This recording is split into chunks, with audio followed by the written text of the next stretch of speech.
Welcome to Going the Extra Mile, a podcast brought to you by Newleaf Training and Development. Each edition is sure to lift your spirit and encourage you in today's working world. Enjoy! One of the very first jobs I had was as a Holiday Inn hotel in Birmingham, England. I was 22 years old. I was very proud of my job title, mainly because it was so long.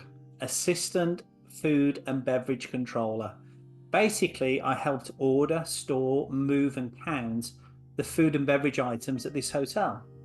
After about a year, I was delighted to be promoted to Food and Beverage Controller, but somewhat sad that I dropped one word out of my prestigious job title. Wind the clock forward some 20 years, and I happened to be in the area when I was visiting England again, so I figured I'd swing by and say hello to some of my old friends. Unfortunately, I didn't recognise anyone and no one knew me. All the faces had changed, and I was shocked to hear that the hotel didn't even have a food and beverage control department anymore. Technology had replaced the jobs that we felt at the time were just so important. Around that same time, I joined Marriott Hotels as a regional finance director, supporting about 25 hotels. I don't know whether I got caught up in some workplace cyclone, but as I remember, we went through 4 major reorganisations in the space of 3 years. I went from having one boss to having 2 bosses. I had to work within a confusing matrix where I served 4 operational directors as their finance person. I still don't quite understand how this structure was meant to work, but I do remember thinking, forget this, I want to start my own business and move back to America. And that's exactly what we did.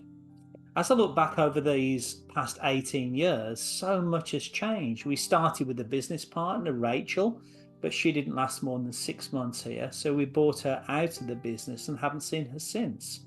No hard feelings, we just lost touch. We have employees now whom we didn't have at the start. Our business model has changed dramatically. Technology has enabled us to have training platforms we didn't even dream of back in 2006. We now even have a second office over in Florida. Why do I share these 3 short stories? Well, really to emphasize that change really is the only constant. Running parallel to this principle, it occurred to me recently that regardless of how important you think you are or how long your job title is, people will often forget about you unless you made a positive difference and genuinely cared about people. I once knew of a lady called Hillary, not her real name, who worked for a very well-known organisation. She was the managing director, not her real job title, which was a pretty cool title anyway. The trouble with Hillary, let's say, was she was not a very nice person, even though she had a rather grandiose title. She only cared about the numbers. Hillary would cut others down to get what she needed. She would only listen to others if they were to her benefit. Hillary was not interested in developing people, only manipulating her own rewards and winning prestigious awards that made her look good. I never worked with Hillary as an employee, but I knew her fairly well due to a strategic partnership our business had with her employer. I lost touch with Hillary and hadn't done any work with her employer for about 7 or 8 years, up until very recently. Upon reconnecting with this company, I asked after Hillary and found she'd been quote unquote let go a couple of years earlier. The newer folks had never even heard of Hillary, and those that had worked with her told me she was never spoken of or referred to. It almost as if she'd never existed. How sad's that?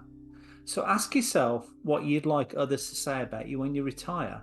Imagine people gathered at your leaving party. What would you want them to say about your character and your competence in front of, say, your spouse, your children, or even your grandchildren? To me, that's the true legacy from the workplace, one that is worth leaving behind you when you leave. Remember that change is the only constant. I hope you found that short story useful, and if you did, feel free to rate, review, and share this podcast. We'll be back next week with another episode, and we also invite you to check out our other weekly podcast, Take 5, an inspiring interview with a leader worth listening to. Bye for now.